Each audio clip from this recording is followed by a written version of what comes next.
Well, it's a real pleasure to be welcoming you to this State of Democracy lecture series and to be welcoming university and Maxwell alums back to campus. I'm Grant Reher. I'm director of the Campbell Public Affairs Institute, which coordinates the State of Democracy series. On behalf of Syracuse University, I would like to acknowledge with respect the Onondaga Nation, on whose, the indigenous people on whose ancestral lands we now sit. My colleague and Maxwell Associate Dean Carol Faulkner will have more to say about Professor Lori Ginzberg and our faculty respondents in a minute. I just want to note that gender and race are obviously perennial topics and perennial sources of debate in American politics and in our political and policy dialogues, but I think the last year has once again put these topics front and center. So I think a presentation that emphasizes the history and the complexity in that history regarding those topics is especially timely. And I want to thank Carol and her working group on the centennial of women's suffrage for bringing Professor Ginzberg to campus. I also want to thank the Dean's Office for supporting the series and for technical support, the Information and Computing Technology Group, and in particular, Tom Fazio. And thanks as well, and as always, to Kelly Coleman and Sunju Raybeck, who work in the Campbell Institute and make these events possible. Now, I want to take another minute to make a very special thanks to Norman and Marcia Lee Berkman, whose generous contribution has made this lecture possible. The Berkmans have been supporting this lecture series since 2012, but their connection to the university and to Maxwell goes back much longer than that. And actually, Norm is here with us this afternoon, and he's celebrating his 60th class reunion. So let's thank them. Thank you.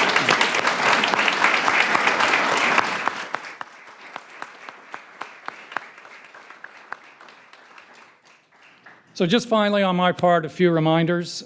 First of all, please, if you haven't already done so, silence your smartphones. Second, when we get to the audience Q&A portion of the program in the latter third, please do wait after you've been recognized by Carol to get the microphone passed to you. We want you to do that so that you're part of the live stream and the archive, and also so that other people can hear you. And please also remember, once you've posed your question, give the microphone back. Okay. Finally, or third, not finally, following the talk, we'll have a reception out in the foyer where there will be refreshments and there'll be opportunities for us to continue the conversation that we start here this afternoon. As a final thing, I just want to note, for those of you who are here, and we invite you back to 2 more lectures that are going to be happening in this series this fall. We'd love to have you back for those. On October 27th, Syracuse Mayor and University and Maxwell alum Stephanie Miner will be giving her farewell address as mayor here in the series. That address is titled, "The Need for Reflection in a Hot Take Culture." She has a lot to say about that. Then on November 3rd, the journalists Amy Parnas and John Allen, the co-authors of the best-selling book about the Hillary Clinton campaign, will be here to discuss their experiences, their book, and the current climate. The title of that talk is What Really Happened, the Clinton Campaign and Its Lessons. But on that note, let me turn it over to Associate Dean Carol Faulkner, and Carol is also a professor in the history department. Carol?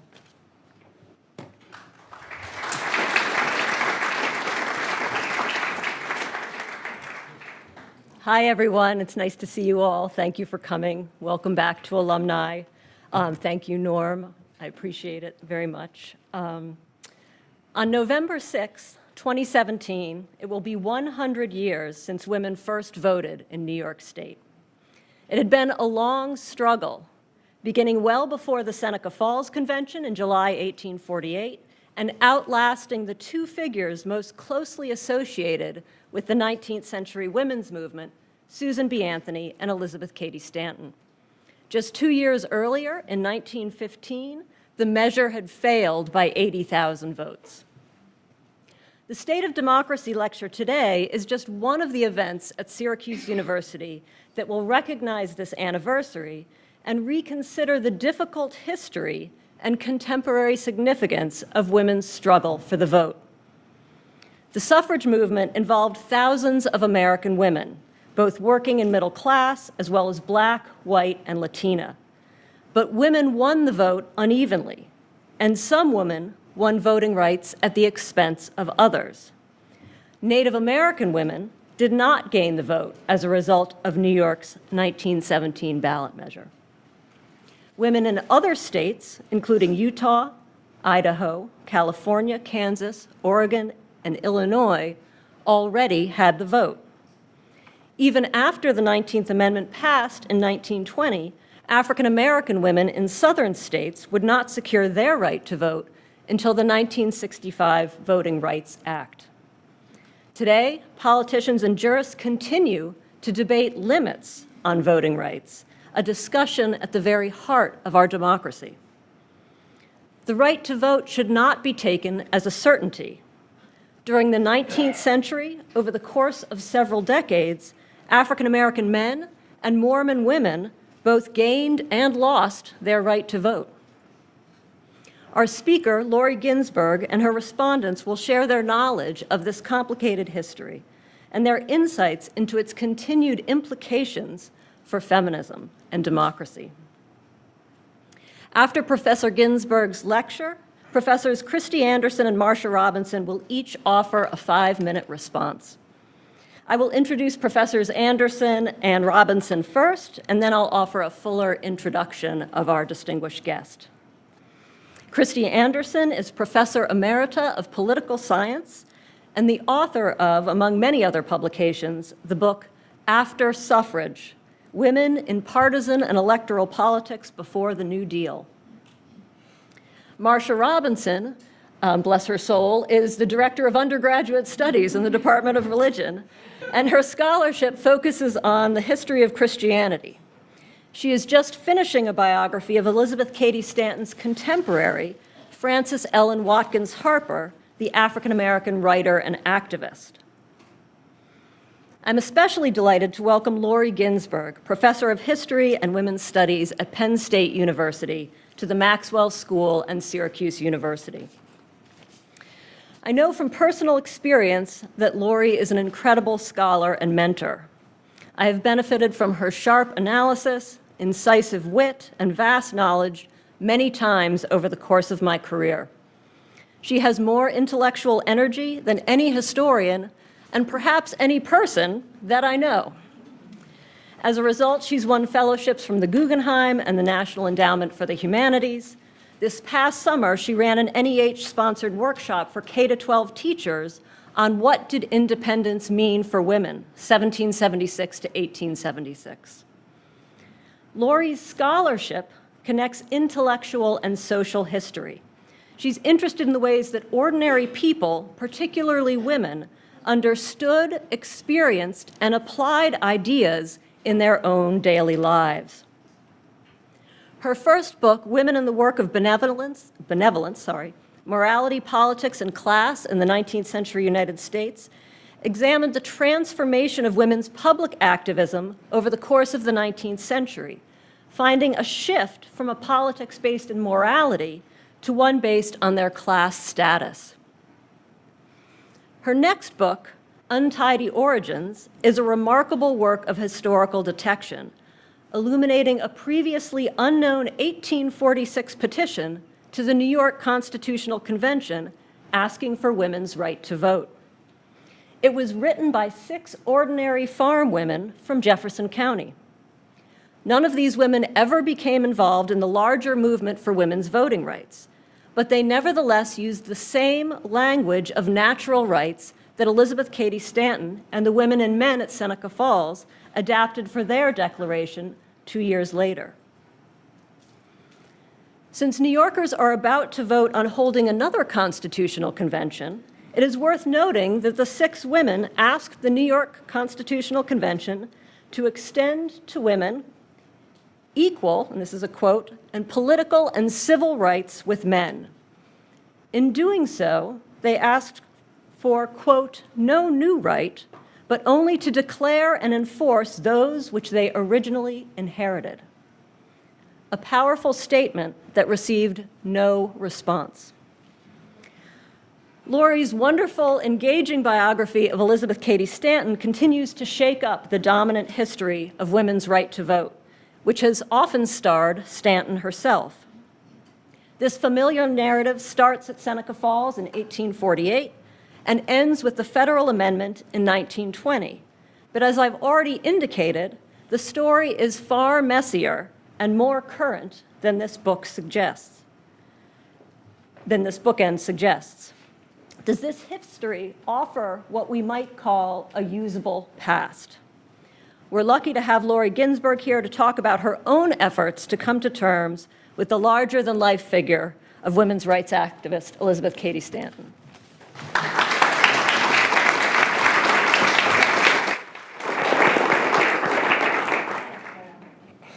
want to first begin by thanking Carol for inviting me here, Kelly Coleman and Sunju Raybeck for their efficiency in making my visit easy, and those who co-sponsored this talk, the Campbell Center, the Maxwell School's Dean's Office, and the African American Studies Department. Most of all, like all of us here, I'm grateful to Norman and Marcia Berkman for funding the State of Democracy series and this lecture. I'm always happy to have the chance to talk about Elizabeth Cady Stanton. A conversation like this one about the expansion of women's rights in a democracy is, after all, a chance to celebrate her bold and outrageous demands for women's right to own property, to acquire an education, to exercise a vote, to speak out, to get a divorce. The very thing Stanton was referring to when she said, quote, "This sounds like a very radical proposition now, but be sure that someday in the future, Americans will ask how these things could ever have been done otherwise." Indeed, although these demands are no longer controversial, I still believe there is simply no one else like Elizabeth Cady Stanton. And I put this picture up in part to show, to make my point. You see no other pictures of anyone in the 19th century smirking. I mean, really. As the founding philosopher of the movement for women's rights, she was a leading activist intellectual in a generation that was packed with them. She belongs, by any measure, in the pantheon of people who shaped this nation and who redefined democracy itself. It is entirely appropriate to talk about Stanton in the midst of a several-year-long celebration of the centennial of women's suffrage, this year in New York, and soon in the nation itself. But at the risk of being a party pooper, what Sarah Ahmed, in her book Living a Feminist Life, calls so aptly a feminist killjoy, I want to stress my arguments with Stanton.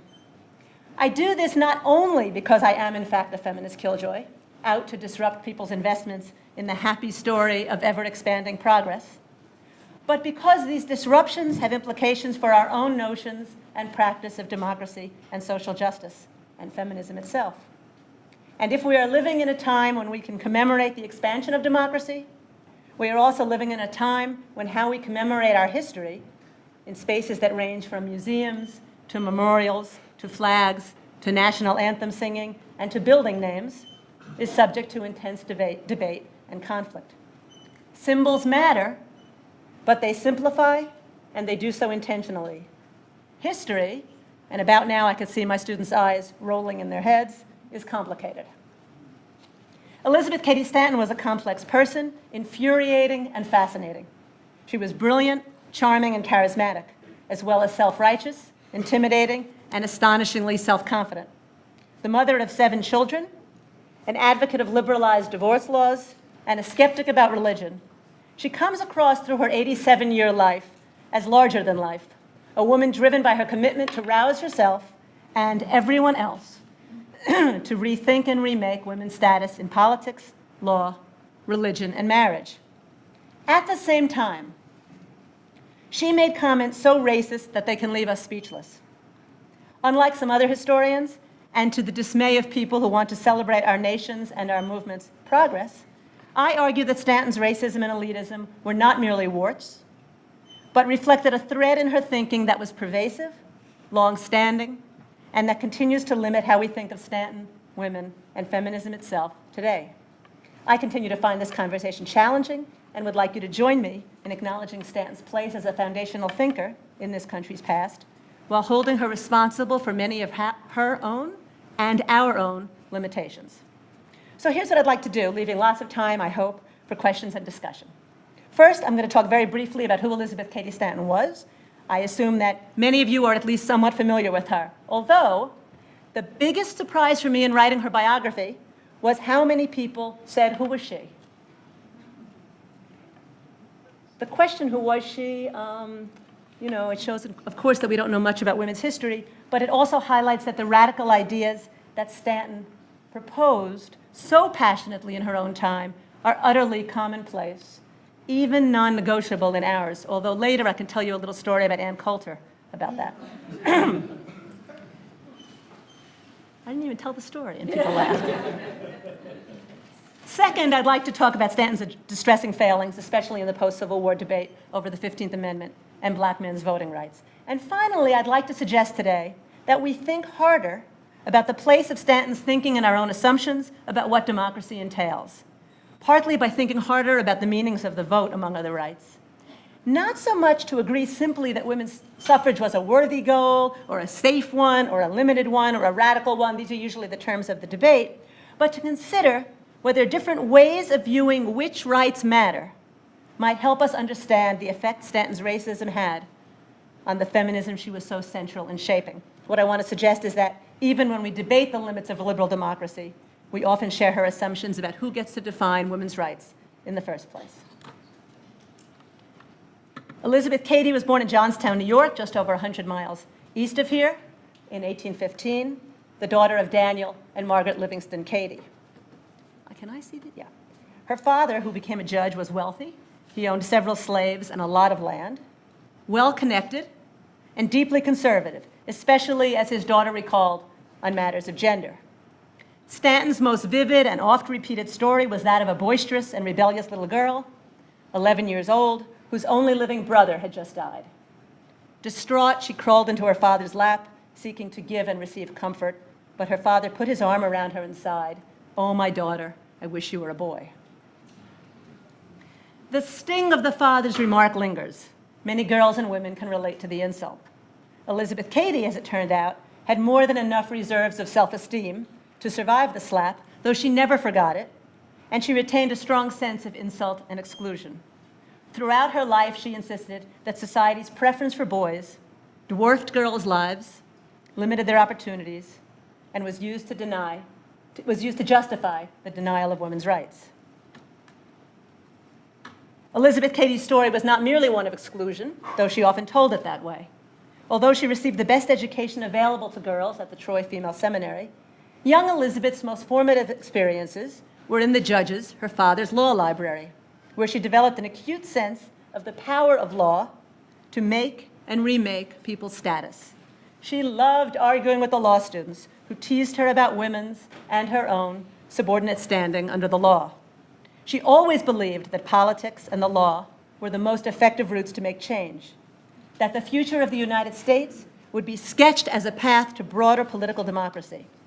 The popular view that religious conversion was the surest path to social perfection never swept her up, as it did so much of her generation. After she married the anti-slavery lecturer and activist Henry Brewster Stanton, she came quickly to share his view that electoral politics offered an important route to ending slavery. So it was no great stretch for her to decide that the vote was an essential marker of women's subordination to men, a tool and a symbol they required to be full and equal citizens of the United States, and as such, the vote should be a central demand of the age. It's a little hard to imagine how scary this was. I have an exercise I try with my students, if you'd like later, to try it, but it's difficult to discuss what was unthinkable, since by definition, we can muster up the imagination to think it.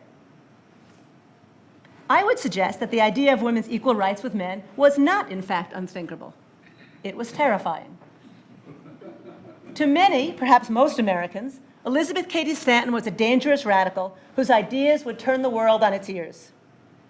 In Stanton's world, the prevailing ideology held that white Protestant women's duties were best expressed in a religious, not a political realm. The very safety of the republic, many declared, lay in women's moral influence over men, as well as over the poor, the foreign, and the fallen. In a political culture that claimed that men acquired their rights through a political compact and women gained theirs through marriage and Christianity, Elizabeth Cady Stanton's views threatened the stability of the nation itself.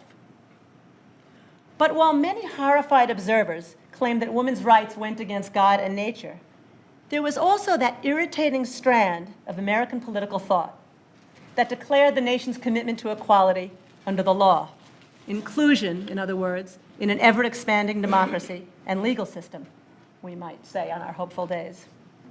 What Stanton argued was that granting women their rights, including but never limited to the right to vote, would simply be the fulfillment of the nation's revolutionary inheritance. Stanton's radical demand for women's suffrage, in other words, meshed perfectly with the nation's liberal ideals, and she knew it. Like the men we call the nation's founding fathers, Stanton took the simple truth that women had been denied their inalienable rights and wove it into a philosophy of rights that changed the world. These ideas were threatening for precisely the same reason that they now seem so mainstream. They were so rational, so patriotic, so American. While the notion that women be treated as individuals with the same rights as men is now barely up to question, the document that Stanton and her friends produced in 1848, the Seneca Falls Declaration of Sentiments, was stunning, a foundational text in American democratic ideals.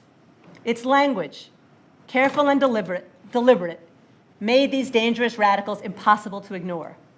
The Declaration of Sentiments should sound familiar. We hold these truths to be self-evident, Stanton read aloud, that all men and women are created equal. Like much of Stanton's thinking, the Declaration of Sentiments was not utterly original, but also like her, it displayed spectacular breadth of thought and imagination. By adopting the language of the nation's most sacred text, Stanton simply reminded Americans that their revolution had left unfinished business and urged them to do better. It underscored Stanton's conviction that women's rights fit squarely within the nation's traditions of equality and rebellion, that by crushing, constraining, and belittling women, the pursuit of happiness itself had been refused them.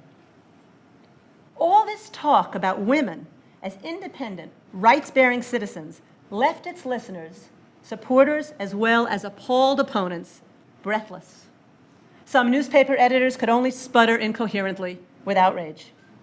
Characteristically, rather than discuss the actual issues at hand, they resorted to emotional outbursts against the women's looks, clothing, and marriage prospects, calling into question what we would call their sexual and gender identities. Stanton's words can still, if we listen closely, remind us again of the radical potential of the defense of individual rights, including, but again, not limited to, the right to vote. As for Stanton, she never focused for long on any one idea. She disagreed with her friend Susan B. Anthony, who came to believe that winning the vote should be their only important goal. And she was brilliant at expanding fundamentally liberal views of women's status to a radical critique of religious teachings, of the marriage contract, and of women's sexual subordination to men. So too her advocacy of dress reform, the several-year practice of wearing the so-called bloomer costume, during which she faced insults, her father's demand that she not wear it in his house, and her 9-year-old son's mortified pleading that she not visit him at school. All this was for Stanton a cause for greater, a cause far greater than merely ending women's wearing crushing corsets. It was another step toward freedom. We live in a world that remains deeply gendered, with women disproportionately represented among the poor, the illiterate, the victimized, and the powerless, with educated professional women insisting that they have chosen as their primary job being mothers, with a virulent and crass misogyny newly vocal in our politics. But we cannot, any of us, imagine our lives without the work Stanton did. So that's about the end of my discussing the good news. Because Elizabeth Cady Stanton's legacy is more complicated than that. No one who wants to simply celebrate Stanton's contributions to the expansion of American liberty has enjoyed my book. An ugly streak of elitism and racism runs through her writing and speaking, becoming most apparent in the post-Civil War debates about black men's suffrage.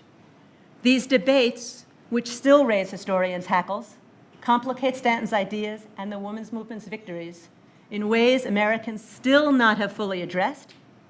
They speak to the limits in how we talk about democracy itself. For feminists, they show the danger of a politics based entirely on individual rights, one that ignores the group and community interests that were and are also at stake. For all of us, they challenge our best hopes, that our heroes and heroines were always right, and that their admirable positions always outweighed their failings. Elizabeth Cady Stanton considered herself on the very cutting edge of American radicalism, the first to imagine and speak out for women's rights, and the most consistent supporter of their complete legal and political equality. There is, of course, some truth to that. But ideas never emerge in a vacuum, and Stanton's world was peopled by radicals and reformers of many kinds. Not one person who attended the convention in Seneca Falls was hearing about women's rights for the first time. And as Carol mentioned, and for those of you who are interested in earlier glimmers of women's rights talk in New York State, I've written this little book, Untidy Origins, which I believe they're actually selling out there, which talks about women's 1846, a few women's 1846 demand for full rights. By the 1840s, newspaper editors, ministers, educators, legislators, and reformers had been debating the issue of women's rights for years, and some communities fairly buzzed with the talk. The conversation had been most contentious within the anti-slavery movement, and it was abolitionists, women and men both, who gathered in Seneca Falls to declare themselves in favor of the full equality of women. Textbooks and tributes to Stanton, and to leading American women generally, invariably describe Elizabeth Cady Stanton as a devoted abolitionist. And it is certainly true that the anti-slavery community provided the inspiration and support that helped launch her career. Part of the story was quite simple and personal. In the late 1830s, a young Elizabeth Cady, privileged and flirtatious and argumentative, was introduced both to abolitionism and to the noted anti-slavery lecturer Henry Brewster Stanton. I'm sorry we don't have a younger picture of him, but there he is. From the first, the personal and the political converged. How she thrilled to hear that man talk about the evils of slavery. After a stormy flirtation, the two married and headed for the World's Anti-Slavery Convention in London, where the young Mrs. Stanton was drawn to an impressive community of pro-women's rights abolitionists, including the Quaker leader Lucretia Mott, about whom your own Carol Faulkner has written the finest biography. That trip was, as Stanton later told the story, the major event in her political life. Oops, I didn't get caught. There's Lucretia Mott, older. Sorry. Elizabeth Cady Stanton soaked up learning like a sponge. Clearly, her experience in the school of abolition made her own rocketing analysis and career possible. But Stanton, although she moved in abolitionist circles, attended anti-slavery lectures, and counted famous abolitionists among her friends, was more a fellow traveler than a convert. What Stanton loved was the talk and the excitement of being at the center of the action. But she comes off as both a dilettante and an observer. I attend all sorts and sizes of meetings and lectures, she wrote Elizabeth Neal happily from Boston.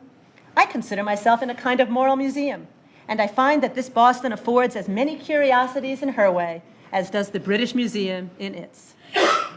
She thrived in the company of the strong-minded women and silver-tongued lecturers she found there. She breathed in their passion and their oratory, but she was never really one of them, and she knew it. In most descriptions of her life, including, maybe especially the one she told, 3 decades of anti-slavery struggle serve mostly as backdrop, an essential lesson in women's own status, degradations, and rights. As early as her visit to London in 1840, Stanton struck anti-slavery leaders as a fearless woman who, as the leader William Lloyd Garrison put it, goes for women's rights with all her soul.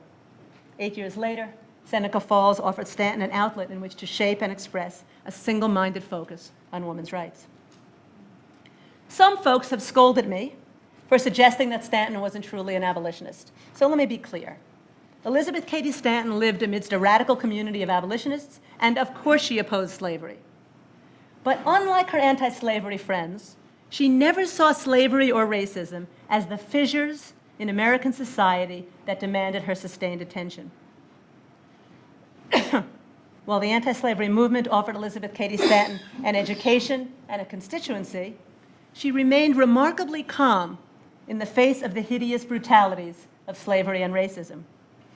Perhaps it was because Stanton remained aloof from anti-slavery passions that she was able to devote her considerable intellectual gifts to an analysis of women's status. including their votelessness, as the central problem of American democracy, essentially to invent what I've come to call standalone feminism. Other passionate supporters of women's rights believed that their primary obligation was ending slavery, and after the Civil War, ensuring that African Americans had the means to protect their newly gained rights. Stanton considered them merely timid. This understanding of Elizabeth Cady Stanton's rather tepid anti-slavery convictions helps explain the choices she made after the Civil War. It was then that radicals differed about whether to support a 15th Amendment that granted black men's voting rights, or hold out for an amendment that protected women's rights as well. The conflict, as Stanton and Anthony saw it, and many historians have agreed, was between their own principled commitment to universal rights and their colleagues' apparent selling out to a political party that needed only the votes of men. Elizabeth Cady Stanton's rhetoric on behalf of universal suffrage sounded wonderful on the stump. Some tell us that this is not the time for women to make the demand, that this is the Negro's hour, she declared in 1867. No, my friends, this is the nation's hour. This is the hour to settle what are the rights of a citizen in the Republic. Stanton was an abolitionist, and her stance in favor of universal adult suffrage, her insistence that no one's liberation should take priority over anyone else's, was compelling. She and her friend Susan B. Anthony declared themselves the true radicals, who had best learned the lessons of anti-slavery, namely, that all compromises with principle are dangerous. This was powerful stuff, which Stanton expressed as a moral imperative with which no thinking person could disagree. But thinking people did disagree. The right of woman to vote is as sacred in my judgment as that of man, Frederick Douglass insisted. And I am quite willing at any time to hold up both hands in favor of this right. What he argued, in the face of mounting racist violence in the South, was that the crisis facing the black community was simply more urgent, and though Stanton refused to acknowledge it, his rhetoric was chilling. Douglass went on, when women, because they are women, are hunted down through the cities of New York and New Orleans, when they are dragged from their houses and hung upon lampposts, when their children are torn from their arms and their brains dashed out upon the pavement, when they are the objects of insult and outrage at every turn, when they are in danger of having their homes burnt down over their heads, when their children are not allowed to enter schools, then they will have an urgency to obtain the ballot equal to our own. Unable or unwilling to hear this argument, and feeling betrayed by her friends, male and female both, who seemed prepared to trade away women's rights, Stanton could have stuck to the lofty rhetoric of universal justice. Instead, fired up with indignation and insult, she let loose some extraordinarily racist remarks to the effect that educated white women were more fit to vote than recently emancipated African Americans. Protected by the 13th Amendment, Stanton announced, the black man is declared free, but, quote, as the celestial gate to civil rights is slowly opening on its hinges, it becomes a serious question whether the representative women of the nation had better stand aside and see Sambo walk into the kingdom first. As for black women, she said, their emancipation is but another form of slavery, worse than what they had endured under white slave owners. It is better, Stanton declared firmly, if inexplicably, to be the slave of an educated white man than of a degraded, ignorant black one. Asked straight out whether she were, quote, willing to have the colored man enfranchised before the woman, she said no. I would not trust him with all my rights. Degraded, oppressed himself, he would be more despotic with the governing power than even our Saxon rulers are.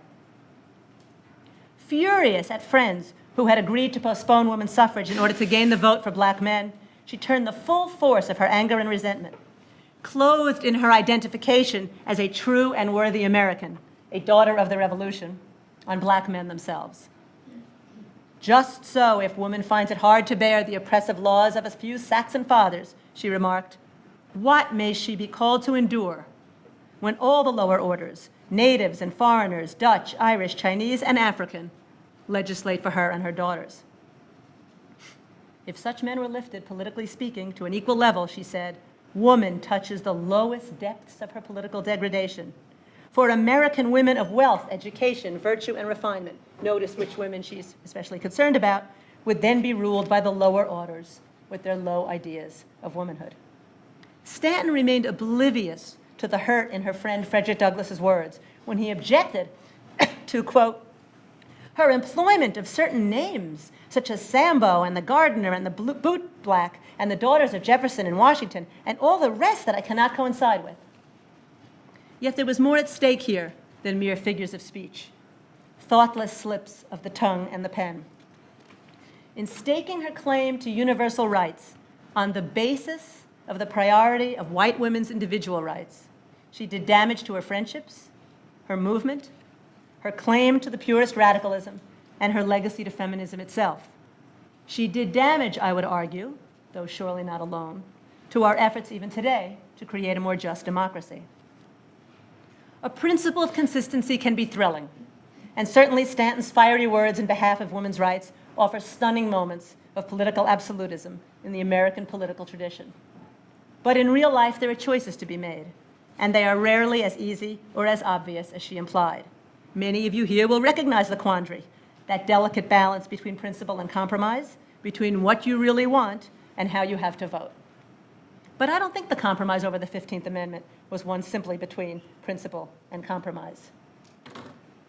Rather, it signaled very different views of the ongoing nature of racism and racial violence, and the place of individual white women's rights in the larger story of political exclusion and inclusion. For Stanton, abolition and emancipation were prelude. Slavery, a metaphor of the door that reformers pushed open to introduce the world to the cause of women's liberty. The consequences of African Americans' emancipation were not, to Stanton, the central crisis for her generation and her country. Rather, as she put it, the Negro question was over. The curtain has fallen on the last act, she wrote in 1868. The lights are extinguished and the audience gone to their homes. In the face of the terrible racial violence of the post-war period, Stanton, who boasted of her genius for napping, did not lose much sleep. Stanton's elitism did not fade with Reconstruction. Outraged that women were excluded from rights granted to less worthy men, she came to support an educational requirement for suffrage, raising foreigners, quote, raising foreigners, quote, above the most intelligent, highly educated women, native-born Americans, was the most bitter drop in the cup of grief we are compelled to swallow. Stanton's outrage at being left out had always been nourished by her bone-deep conviction that she was an American, a citizen whose rights had been arbitrarily denied on the basis of sex. Her radical insight that women deserved all the rights granted to male citizens of the United States remained infused with, but was also damaged by, this sense of entitlement. In this sense, she was more like the nation's founders than she realized. For like them, Stanton failed or refused to look too closely or too critically at her own place in the society she wished to change. Her support for women's suffrage and individual rights themselves, on the basis of a powerful sense of class and cultural superiority, may have served only to convince immigrants, African Americans, and working-class activists of both sexes that the movement for women's rights was meant primarily for white, middle-class, native-born women. It was an image that remains difficult to erase. So in the face of all this, I'm still taken aback when people ask me whether it doesn't frustrate me that women are always being asked to wait until someone else's rights and demands are addressed. I usually stumble through an easy answer about the extreme emergency caused by the war, the extreme emergency caused by the brutal efforts to reestablish white supremacy after the Civil War and through the 20th century. A more complex answer would take into account the assumptions behind the question itself. The association of things defined as women's issues with white women and the things defined as someone else's issues with men. Who's the we here? We face a problem, I'd like to suggest, about which goals get defined as women's rights in the first place, what place the rhetoric of individual choice holds, and what institutionalized power relationships it obscures. Stanton was a master at declaring particular goals: the vote, property and divorce reform, equal education, an end to the influence of biblical texts, even dress reform, as universal ones, as the real and symbolic changes that would make women free and equal citizens. What she failed to acknowledge, and what historians, not to mention politicians, corporate leaders, advertisers, and movie stars, often continue to ignore, was that she did not and could not take all women's circumstances, disabilities, needs, priorities, or rights into account when she declared hers the universal platform. She could not speak for all women when she said she did. We need to ask not just women's rights are on the table, or who is joining in support of those rights, but which women get to define those rights, whose desperate needs count among the rights demanded by women. So how might thinking about the different meanings of the vote help us confront Stanton's legacy and this question? As I said earlier, Stanton always believed that electoral politics were central to democracy, and so gaining the vote for women was a key element in the broader efforts that she demanded for social change. The vote to her was an important tool with which women could assert and protect their rights. But I don't think Stanton actually paid much attention to what women would do with the vote. Equally important to her was that an exclusively male vote was an important symbol of women's subordination and therefore of their equality. Only with the vote, Stanton believed, could women be independent individuals in the eyes of the law. She was more concerned, I think, with her belief that only with the vote could women develop their self-esteem, their sense of being as worthy as men. It was the key to women being seen and seeing themselves not only as wives and mothers, but as full and independent citizens of society, of church, of families, and of the state. This view of the vote, however, was something new. The right to vote had not always been the core definition of citizenship. The Republic's founders saw in the ownership of land and the freedom to establish a household the promise of an independent and virtuous male citizenry. By the early 19th century, however, as land had become less essential to men's definition of adulthood, the individual vote increasingly became the primary symbol of citizenship, which Stanton knew well when she declared it a central demand of the age. The vote, seen this way, is it backwards? Oh, no. The vote seen this way was a radical demand, and it was courageous for Stanton to make it. But it was also imbued with Stanton's and the nation's founders' assumptions that right and authority were only exercised on individual terms, that the vote, individually deployed, was a measure of independence, of adulthood, of the individual's pursuit of happiness, and of freedom itself. Within other communities, including recently emancipated African Americans and later communities of immigrants and working-class activists, the meaning of the vote may have been different. And other rights of citizenship, owning land, protecting and educating one's children, making an adequate living, having recourse to law, being safe from sexual assault, trusting that the police will protect you, may have simply mattered more. As Elsa Barkley Brown has argued in her work on Richmond, Virginia, for newly freed African Americans, the vote was less an individual symbol of freedom than a community possession, an essential tool for self and community protection and advancement. Far more than white women, African American women in the Reconstruction South, although technically voteless, attended conventions and elections, spoke out at meetings, and expected to be heard on a wide variety of community issues. Barkley Brown quotes a New York Times report that female domestic servants had missed work to attend Richmond's 1867 local meeting of the Constitutional Convention. Not only had Sambo gone to the convention, the reporter noted smirkingly, but Dinah was there also. Outside convention halls, lively speeches and debates took place, where children and women, as Barkley Brown puts it, participated in the voice votes that made plans for freedom. Formerly enslaved women kept their men in line if they drifted from the Republican Party. They argued forcefully for their right to legal protection against sexual assault by white men. They demanded control over their children's futures. For these women, there's no question that the vote was essential, and they likely supported women's suffrage. But it mattered less who individually exercised a vote, so long as it was used explicitly in the larger interests of their besieged and threatened community. Their battles within their communities were different. They faced far less hostility, for instance, toward coeducation or challenges to women's right to paid employment. But they argued vociferously for what they considered women's rights and standing. They were wary, and justifiably so, of anyone who claimed to speak in the name of all women and then narrowed their demands to those most relevant to themselves. They recognized, if many later feminists have not, how narrow a perch Stanton sat on when she claimed that hers was the universal position on women's rights. I would bet that few of us here would choose to give up our claims to the individual rights we have gained. The notion that rights inhere in each of us pervades our society, our politics, popular culture, and career advice to women in so many ways. But we should consider as well the ways that the language of individual choice and rights limits movements for social justice or distorts their goals. The many ways that the language itself shapes what rights count as women's rights. A quick test might make this point. If I ask the tired question, can women have it all? What image comes to mind? I'm willing to bet that for most people, the image of a white professional class career woman, not her nanny, is the first image that comes to mind. And her nanny, of course, also works, cares for children, aging parents, and all the other stuff that we're asking about, having it all. So how would we evaluate our expansion of democracy that resulted from the passage of women's suffrage?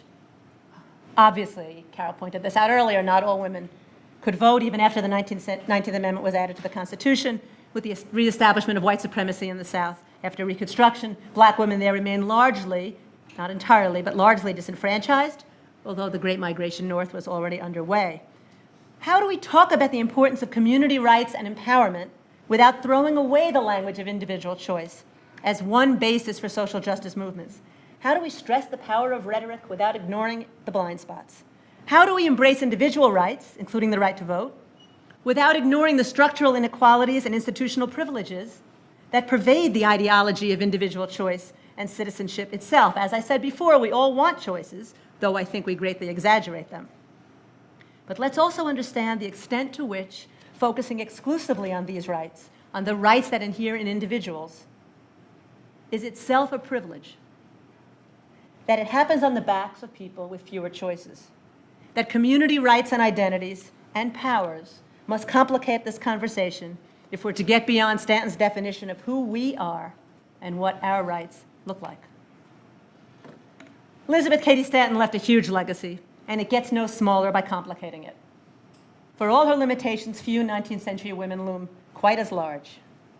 Like the men we call the Founding Fathers, she took what she viewed as simple truths and wove them into a philosophy of rights that, once expressed, seem almost too obvious to debate. Stanton didn't invent the notion of equal rights, nor was she the first to demand those rights be extended to women. But she grabbed the ideas that floated around her, shook them hard, shaped them into words that were strong and accessible, mixed the whole with a good deal of charm and charisma, and flung them back into the world forcefully enough to move countless others to act. Stanton never could focus on just one goal, and neither should we. Each and every time, she was positive that she had found what she called the one true cause of women's subordination, whether it was in man's idea of his sexual rights or the oppression of women in biblical texts. She could hardly contain her glee at her own cleverness, and wrote happily to her long-suffering friend, Susan B. Anthony, whenever she had moved on. "My feeling," Stanton declared at 75, "is to tone up rather than tone down." The possibility of Stanton's toning down was not a major concern of Anthony's, who, though devoted to her friend, was sometimes exhausted by her galloping intellect. This is a model I recommend. Exhaust your friends with your new ideas, radical enthusiasms, ongoing mind-blowing insights into how the world organizes and sustains power around gender, race, class, ethnicity, sexual identity, and so on. Stanton herself was her happiest, she said, when hurling my thunder at both friends and opponents. And yet, she was not able to evaluate her own prejudices, her racism, or her astonishing self-regard. Nor could she acknowledge the moral complexity of those who disagreed with her. All of us here breathe the air of that legacy, one that celebrates ideas that now seem old-fashioned: liberty, equality, independence, and individualism. So we should applaud her insight and praise her work, and then hurl some thunder back. Thank you.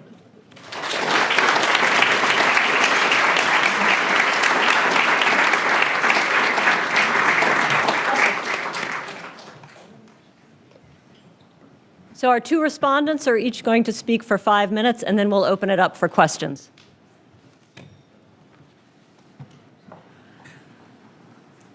Thank you all for coming. and thanks to Lori particularly. As you can tell from what she talked about, this book is a delight to read. I really loved it, and I particularly having, knowing enough about the women's movement, the suffrage movement from 1848, the Seneca Falls Convention up through suffrage, to know about the schisms and the strategic choices and so on they made. But I guess I'd never, until I read this, seen the people in it or understood the people in it, particularly Stanton and Anthony, as real people. And this really throws you right into being being there with Elizabeth Cady Stanton. She comes across as a real person, a very, as Lori has communicated to us, a very brilliant, articulate, clever, but totally annoying, and also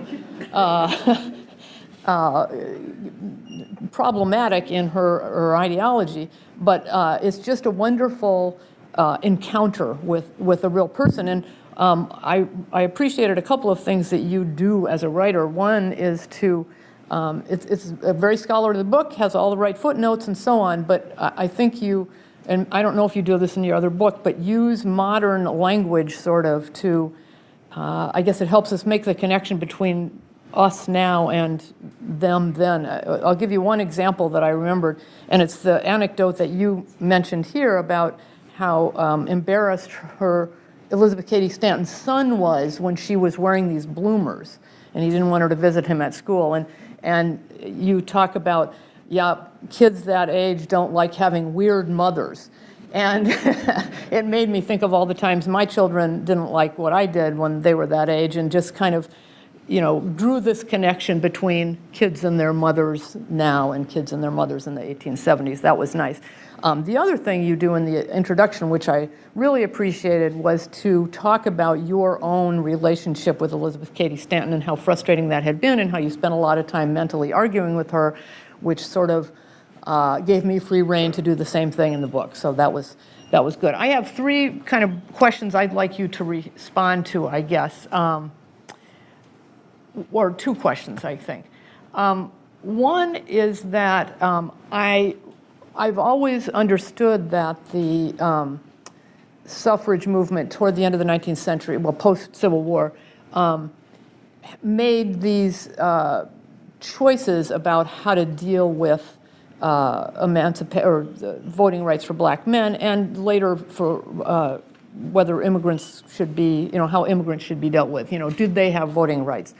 And they clearly, for the most part, made the choice to argue for women's voting rights on the backs of black people and immigrants. That is, give us the right to vote because we'll do much better than these people who really don't need the right to vote, or maybe shouldn't have the right to vote. At the very least, we'll we can vote on the side of white men and outnumber these people who are probably not educated voters. And Stanton was very much for the educated people voting. Educated people had more of a right to vote than less educated people. So I'm wondering, you seem to argue that she really came to this position from a deep vein of racism and elitism, which I think is fairly convincing in the book. I'm wondering if that, to what extent that characterized her colleagues, or were they making a more, sort of tactical choice, not rooted in quite so much, is she different from the other people she was associated with? The second question, I guess, is about this, her commitment to individualism. And I take your point, and I think it's an important one about she saw the right to vote, as completely an individual right rather than a collective right. And she was very American in her focus on individualism. But I wonder what you think, and you mentioned a couple times of this essay that she wrote toward the end of her life called The Solitude of Self. And I ask that because I taught that a semester ago, actually teaching a course that Carol had previously taught about citizenship, democratic citizenship. And I think I changed it a lot, but I kept that from Carol's version of it. And it's a very kind of non-Stanton sort of essay that she wrote, I think in 1882, and it's kind of depressing, and it's about kind of the existential aloneness that we all have, that essentially she's arguing that one of the reasons we need to give women the right to educate themselves and be physically strong and understand how to be independent is that we're all alone, basically, in the world. And so you need that to have your loneliness, your solitude be bearable, in a sense. And my students really reacted to that. They were interested in it. They wanted to talk about it. They picked out sentences that resonated with them. And that seems like a very different sort of view of individualism. And I would be interested in your comment on that. One real quick thing. It struck me, given the present context, that she also engaged in disseminating fake news. Like, there was this one, well, maybe I'm just thinking about that a lot now, but she said that women who signed the Seneca Falls Declaration later recanted and took that back and undid their support, which you claim there's no evidence for that. There was something else in there, too, that she said this happened and it didn't. So that was kind of interesting. Anyway, I'd be happy to hear your responses. I thought the book was terrific. Thank you. Did I get everything? Yes. Oops, wait a minute. Let me grab my water. You think this one is mine? No, I think this one is mine.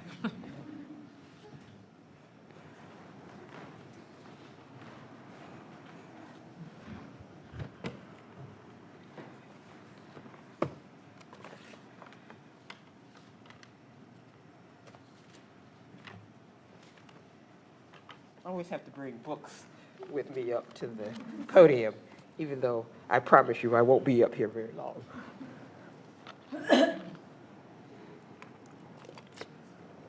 First, I want to thank Professor Faulkner for inviting me to respond to Professor Ginzberg's wonderful lecture and also to her wonderful biography. So let me say right out of the gate that I'm not one of those people who's disappointed about the way in which you have composed this biography. In fact, I think this is the kind of work that we need to have more of. It does not diminish in any way the significance or the importance of the persons about whom we may be speaking, like Elizabeth Cady Stanton. So I was very excited and very appreciative of the way in which you analyzed also Stanton's issues, particularly around race. Now, I want to just say a little bit about religion and race. And I want to begin saying this by asking a question that goes to your argument about her absolute commitment to women's rights. The question that I want to ask, so it goes to the racist remarks that she makes, is how deep was her commitment to universal emancipation when she could speak the way that she did from her own privilege about black men and about black people? So that's a question that I have. And I want to go at that actually by talking a little bit about her very complicated relationship to religion. And I actually want to start with this essay, The Solitude of Self. I think it's a very existential and very philosophical piece. And so for anyone with philosophical inclinations, this is really sort of the place to go for her thinking. But I also think that her articulation of self-sovereignty resonates in many ways with what Emerson says about self-reliance. It's a concern about the ability of one to achieve one's potential.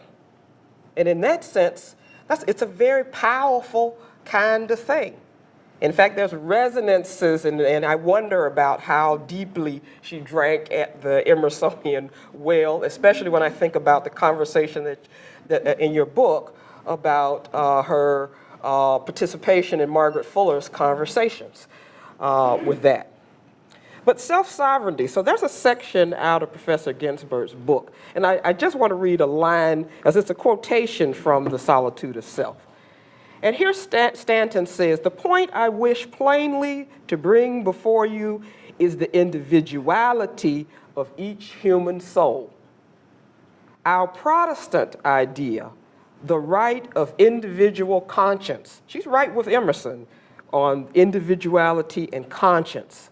And I think she's also with them when she says, our Republican idea, individual citizenship, because that is the place, the arena in which one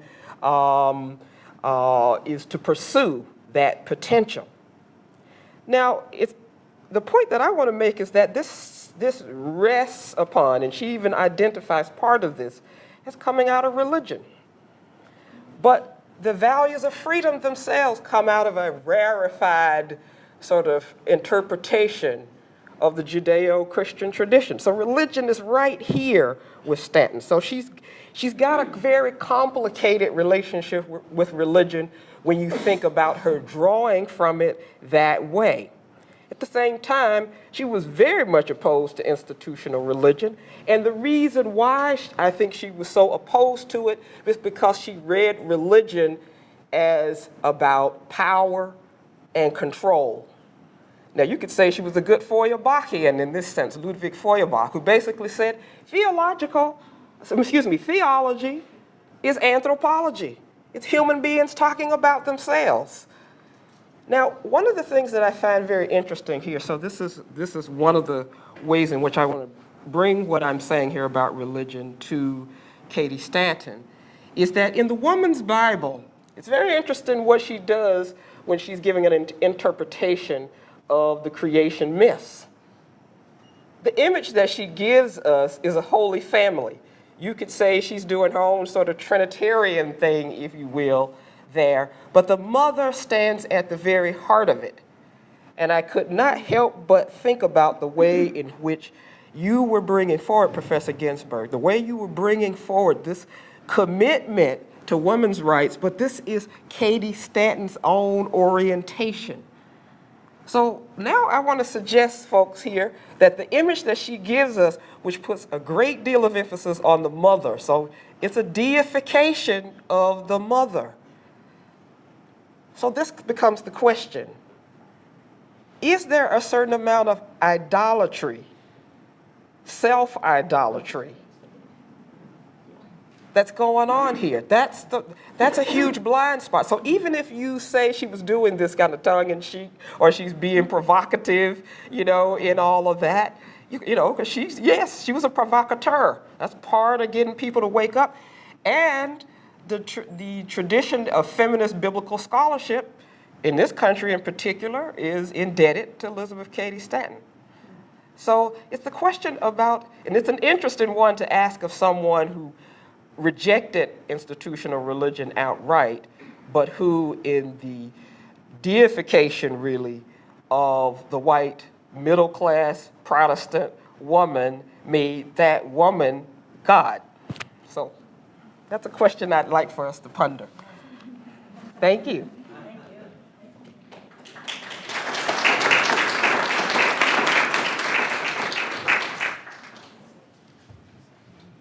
Lori, would you like to respond? Yeah.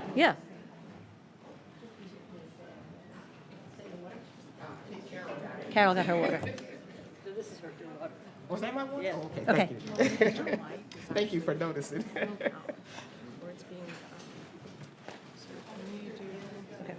Do you mind if I stand? Okay. Wow, those were great questions and comments. They're actually, the Solitude of Self parts are actually linked, because I don't understand the Solitude of Self in many ways, because it is so self-referential and reverential and I don't think it's tongue-in-cheek. I think that she is genuinely feeling alone in the world in her later years. By the time she writes it, she's in her certainly 70s, possibly she's, and I think that she's 70s, and she's alone in the world. She thinks she's the smartest person on the planet, and it is self-reverential. I mean, it's very Protestant, that it was a speech, that article. Nobody liked it at the time. I mean, some of her friends wrote, "That's the best thing you've written," but they were just being nice because they knew it was. I don't really know how to. I don't know how to think about that more, but that's a good challenge to think about in new ways. And I think that the provocation with the woman's Bible, with the way Yeah. in which the family becomes God, Right. basically. Right, man. Yeah, and I read it before I read your book, so I thought differently. I will read it again knowing her better. It's very complicated, and I guess I can admit this, even though who knows what we're streaming here, is that I actually don't assign it because I don't understand it well enough. It's just maybe it's too Protestant for me. I mean, I don't know. I don't really. It's philosophical in a way that I have trouble with it. I want to respond to the other first question about which I didn't have a pencil to write down exactly, but about how much of a loner Stanton was and some of her racist views, or. It's worth remembering, and I'm glad you asked that partly because I want to remind people of this, that the movement for women's suffrage took a long time. We're talking generations of people. It's very easy for us nowadays to talk about this wave and that wave of feminism, but there was lots of time for waves then. We just don't talk about it that way. And Stanton's, the generation older than Stanton, she's born in 1815, but a number of the abolitionists are older than she. And they were devout abolitionists. By the time, and many of them Quakers, and by the time she was the only one who organized the Seneca Falls Convention in that small group of organizers who wasn't Quaker. By the time the post-Civil War era happens, the anti-slavery generation is old or dying off, and you've got a new generation of people who find new ways to enter this reform. Some of them are more, I guess we would call maybe respectable. They're willing to make women's suffrage a more respectable cause than it had been earlier. Its association with the abolitionism in the 1840s, by definition, made it radical, because abolitionists were a marginalized fringe group. I always ask my students, do you know what day the majority of white Northerners became abolitionists? The day the Civil War ended. Otherwise it was a very small and often hated, certainly marginal, radical community, ultraists, they called them at the time. This new generation of women's suffrage leaders didn't just take a natural rights approach, an Enlightenment natural rights approach that Stanton took, the universalness of voting rights and so on. They took a more maternalist position that as educated, respectable Christian women, we can make the world better through our voting, which is by definition an exclusionary position. You get that, right? I mean, some of us are going to dominate the polls and make it better. And they did participate in compromise. So I think they're just, in that sense, I just want to say they're a different generation than Stanton and Anthony's generation. And I don't actually think that Anthony was as racist, or not as openly racist as Stanton, although she was certainly complicit by remaining with her. Maybe you would disagree about that, I don't know. But Anthony came from a real abolitionist Quaker family. I think she was not as confident as Stanton about the racist positions that Stanton took. But the later generation was more willing to talk about what women's suffrage would accomplish in terms of casting a maternal influence and municipal housekeeping and all this kind of bettering American society. Stanton didn't ever do that. She wanted it because it was insulting not to have it. And it was a sign of women's degradation that they didn't get this measure of adulthood. So I think that really had changed by then. And there were compromises with that. Ida B. Wells, great anti-lynching activist, went to Susan B. Anthony and disagreed with her about a plan to ask Frederick Douglass not to come to the first national women's suffrage meeting in Atlanta, because white women in the South did not want to trouble the waters of white supremacy by associating with Frederick Douglass. Frederick Douglass was, as far as we could tell, the only African-American at Seneca Falls, and the only man who stood up and defended Stanton's demand for women's suffrage, that it be included on the list of demands.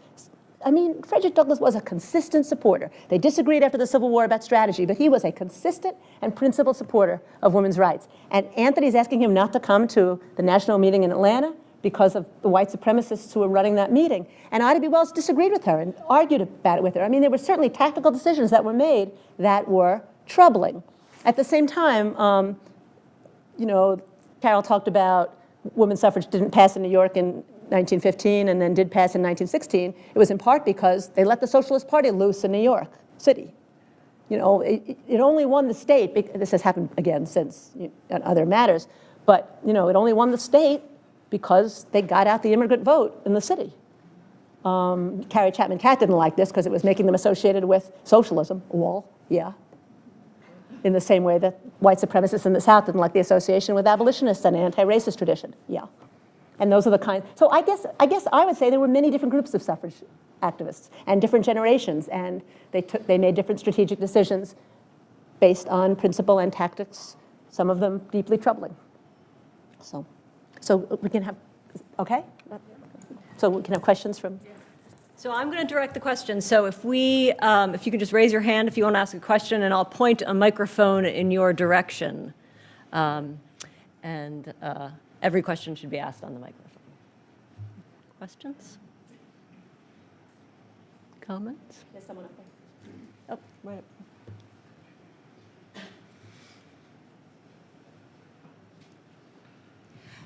Do you think, is this, okay. Do you think that the results of the 2016 election reflect the same sort of differences between the overarching needs of women in the world and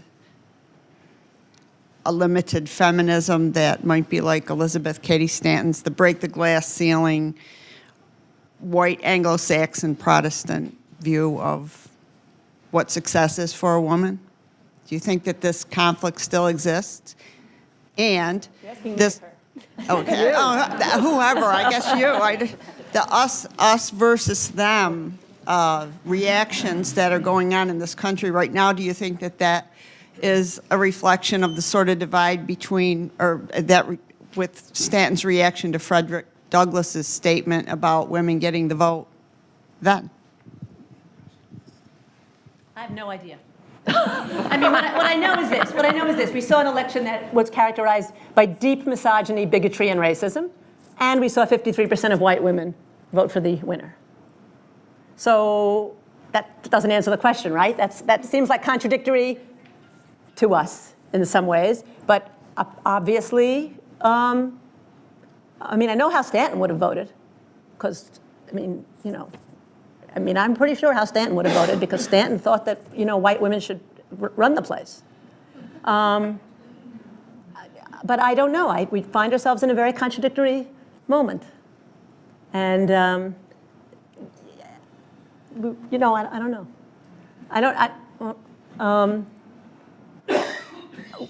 You know, we were talking about this before. I mean, some people thought that the misogyny that we witnessed would have changed the outcome.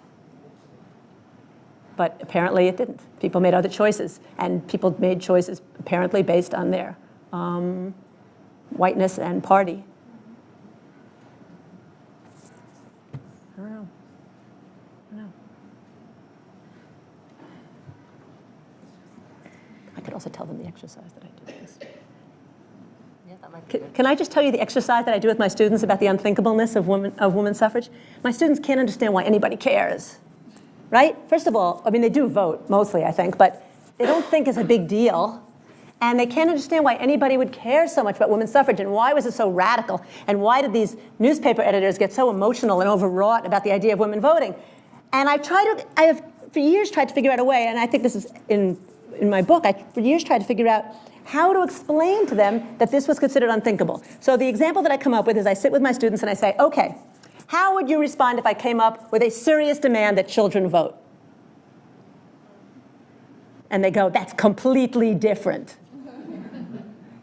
And I say, what's your response? And every objection they come up with about children voting was an objection made about women voting. You can't put them in charge of money and taxes. You can't, they're subordinate to their parents. Their parents vote in their interest. You know, you don't want to put them in charge of sexuality. You know, I mean, they're not smart enough. They're not educated enough. Every argument made, they're not rational. They're hormonal. Every argument made against children voting was made against women voting. And even when I've tried on people who knew I was trying to trick them in some way, you know, their first response is, how old? You know, like, how can we limit it? Like, you know, and you know, we don't actually have, I guess this is also in response to the question about this past election, we don't actually have an intelligence testing for voting in this country. You know, so saying children aren't smart enough or educated enough or rational enough, we don't have a rationality test, right? So, you know, that's just one of the ways, that's just a way to think about what counts as unthinkable. Which, by the way, is the idea of something being unthinkable takes a lot of work to keep convincing people of that. We've all, everyone in this room, every one of us in this room have lived through a process of something that was once considered unthinkable becoming more or less common sense.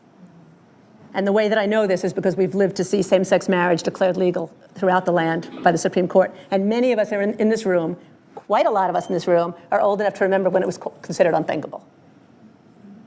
So. Yeah, thank you so much for your talk. It was really interesting. I just wanted to hear your thoughts a little bit more about voting as this sort of just very individual political act, because I understand why you would say that, and I agree in many respects, but they also participated in a social movement, and they, you know, it's not as though they were just thinking, I imagine they weren't just thinking of the vote as this individual political act, but as a tool for getting policies that would help groups and help communities and help. So can you talk a little bit more about, because in your talk you just make it sound like they're just, you know, I just want the right to vote because I'm insulted. You're talking about Stanton. When you say they, you mean, you're talking mostly about Stanton? Stanton, yeah. I mean, wasn't it a tool to get? Not really to her. No? I really don't think so to her. As I say, later generations talked much more about the vote in women's hands was going to clean up this mess, the swamp. But that was much later. And Stanton never did it. I mean, I have to say, among the many things among the few things she was consistent about, she never said, she didn't like women that much. And, I mean, really, in some ways, I think she didn't like women that much. You know, her education and her training was among these male law students who she liked the kind of intellectual training that men in her world had. And women in her world mostly didn't. I mean, she loved some of the brilliant women she met, Lucretia Mott and others, but she wasn't that sympathetic to women in some ways. And I think she didn't really, or at least I've never seen any kind of coherent notion on her part that if only women could vote, this would happen. I haven't seen anything like on her part like that. Have you? No, and it's an interesting, because by the time that the women were organizing in New York, certainly, and for the suffrage, the 19th Amendment, that was a huge part of the argument, as you know. So it'd be interesting to trace that more. And I think Stanton is not unusual among the early people, that they more were using kind of a universal rights framework as opposed to a municipal housekeeping. And it's worth remembering, without going into like too much history about the anti-slavery movement, but you should read Carol's biography of Lucretia Mott, it is worth remembering that much of the anti-slavery movement, much of the abolitionist movement were Quakers or non-resistance folks who didn't approve of voting. They didn't approve of participating in the electoral system. So to the extent that that was the core group of women's rights supporters, they're not that interested in the vote as a means to do anything. They're interested in removing themselves from that process because it would, stain them, or because it was participating in violence in some way. Andrea. Oh. Dropping things. So my question is about how in your biography you treat the relationship between Stanton and Anthony, because many of the biographers use the convention that would be appropriate for the time. She's addressed as Mrs. Stanton and Anthony's addressed as Susan because she was unmarried. And it seemed to me a very subordinate relationship for Anthony. in a lot of ways. Oh. So I'm wondering if you read anything else. I don't think it was, I think it was I don't know how they addressed each other in person. There were letters where they used that language. But that was common to refer to married women as Mrs. Stanton. And Anthony was a Quaker by birth, so she wouldn't have used Miss as much, although she's later Miss Anthony in some settings. You know, I think they had, I do agree with most historians that they had very different skills, but I think they were an amazing partnership. I think they were one of the amazing partnerships of the 19th century. I don't mean romantic partnership. I mean, I think they were an incredible working partnership, and I don't think that either of them would have been who she ended up being without the other. I really do believe that. You know, Stanton not only didn't know how to organize the way Anthony did, she didn't even like going to conventions. I mean, we have all these convention records that say Mrs. Stanton's speech. She didn't give the speech. Anthony often gave them for her because she didn't want to drag herself to another convention where she thought they were boring. And they are boring. But, you know, I mean, you know, you hear the same speeches over and over. But no, I think they were an incredible partnership. I don't think it's that Anthony was subordinate. There's a very funny letter where they go touring after the Civil War. They both need to make money at this point, and the Lyceum circuit has expanded, and they go touring out west, and there's this wonderful letter where Anthony says, Mrs. Stanton has, to someone else, I forgot to whom, Mrs. Stanton has gone home. Wonderful as she is, you can't walk into a room where that woman is without her sucking up the energy of the room. You know, and there was a sort of that woman thing in that was very telling. I mean, I think that Stanton was exhausting.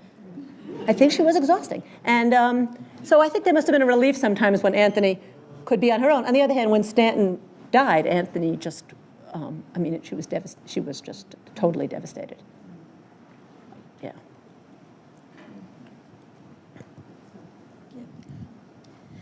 Do you think that the people voted for the white women's right to vote because Elizabeth Cady Stanton was so vocal? Or do you feel that most people really believed that only the white woman should get the vote? Okay, really good question. There's never a moment where they vote for only white women voting. The 19th Amendment says Congress can't make any laws about, you know, limiting the right to vote on the basis of sex. So in the South, they're very vocal about it. They want to maintain white supremacy. They are one of the arguments for the 19th Amendment among the Southern chapters is we really want this because there's so many more white women. This is going to be what is the, Kate Field or someone uses the phrase, this is white supremacy honestly attained. So in the South, they're open about it. But there's never an amendment or a law about only white women voting in general. I think it's implicit. I think it's implicit in the same way we talk about women's rights today, as if we know what they are. And the image that comes to mind when we think women's rights, that phrase that Stanton helped shape is so, it's so built in. It's so implicitly in our brains, in most of our brains, as white women's rights, as the priorities associated with white women. But there wasn't a rule about it. But there were a lot of arguments between her and other people in the group Yeah. when it all first started. Well, when it all first started? When she started with wanting the right to vote and started to get her word out, there was a split between her and Susan B. Anthony and then Matilda Joslyn Gage, who thought any woman should have the right to vote. They all thought any woman should have the right to vote. I don't think, no, Andrew, I don't think, Wait, first of all, when you talk about the start of the movement, there's not a split about this. The start of the movement is still they're fighting slavery, and it's another dozen years before the war starts. After the Civil War, they split over whether to support the 15th Amendment that would give black men the vote, or to hold out for an amendment that would give it to black people and white women. And they split over that. But there's not a proposal to only have white women vote that I know of. There's one little organization that they talk about in the Revolution, White Women's Suffrage League in Washington, D.C. It's Washington, D.C. It's, a club. But there's not an explicit rule about it. They argue mostly with Lucy Stone about whether to support the 15th Amendment. That's where it comes in. We'll have one more question and then. Thank you. It's a really fascinating portrait of her, and I look forward to reading the book. It seems like she didn't identify with other women the way you were saying. She felt like more one of the men who have their rights, and I'm wondering if motherhood changed her at all. You said she had 7 children. Were any of them women, girls who grew up to be women, that she wanted to have the same opportunity? She has such interesting children, family life. First of all, I will say, nobody else who was as busy as Elizabeth Cady Stanton had 7 children. Her friends didn't have 7 children. And at one point, when she has the 6th or 7th one, she refers to it as my biennial clumsiness, implying that she knew how to have fewer children. And Henry apparently only came home to make babies. He was never there for the birth of any of his children. And, that part's in just her having 7. And Susan B. Anthony was so mad when she had those last couple children. She was like, she said, just for a moment's pleasure for you and Henry, you're going to do this again and set back our work? So that was interesting. Her children kind of split in some ways. Well, one son who didn't like having a weird mother ends up going, I think he was a crook, in some ways politically corrupt, went to New Orleans and then went up to Illinois and had a child and then died. I don't know, a complicated sort of lost oldest son. But the other children kind of split. The 2 children who were most engaged in women's rights, one son and one daughter, went to Europe to do it. I think she was probably not an easy mother. I think her orbit was probably not so easy. So they went to Europe. Harriet and the one who edited, I just went blank on his name. Theodore went to Europe to do their thing and then came back to the United States. And Harriet Stanton Blatch came back furious at her mother's support for educated suffrage and that her mother was not understanding class issues. And they had some disagreements about that. And the other children who stayed close to home and took care of her and did the kind of, taking care of the aging parent work were very apolitical. They were the, what my mother would describe as the nice children, who stayed out of that part of her orbit. So I think that motherhood certainly changed her. She decided not to listen to doctors, but to do whatever she wanted with her children and claimed she saved their lives, which, given the state of 19th century pediatrics, may have been right. But, she may have had one miscarriage. It's hard to tell. But she didn't lose children otherwise, and that's until the oldest one died years later, but as an adult. But that's unusual. So she kept them from. There was one time when 2 of the boys tied corks to the baby to see if he would float in the pond or the river, and she snatched him out of that just in time. So she. What? So that went well. Of course, it changed her, but didn't slow her down. She had this woman. There was this woman, Amelia Willard, who was her housekeeper, a Quaker woman who was her housekeeper for 35 years. Forever. And she was actually. I would love to know more about Amelia Willard, but Stanton was openly, wrote letters of gratitude to her and said, I could not have done this without you. So she obviously was not doing all the household labor, but she was energetic. But it didn't involve her position on women doing the work for other women so they could do stuff. No, she wanted her daughters. She had 2 daughters. She wanted her daughters to have. She would have liked them to go to a co-ed college, but her sister was paying for college, I gather. So they both went to Vassar, which was cool. Advocate voluntary motherhood as well. Yes, well, she did advocate that women should only have as many children as they wanted. It wasn't quite birth control, but she did advocate voluntary motherhood. But in her generation, she had to know how to prevent children, not to a perfect degree of success, and she had to know how. Her friend was a pharmacist. They knew how to do abortions in the very early stages of pregnancy. It's impossible that, when she refers to her biennial clumsiness, she obviously knew more than she was letting on about that. And she did advocate voluntary motherhood. She said that she also advocated that women had strong sexual passions, which they needed to fulfill, and they should only have babies when they wanted to. They should only have sex or babies when they wanted to. Yeah. So let's continue this conversation over food and drink. And Lori's books are for sale, and I believe she's willing to sign them, and they're really great reads, as you've heard here today. So.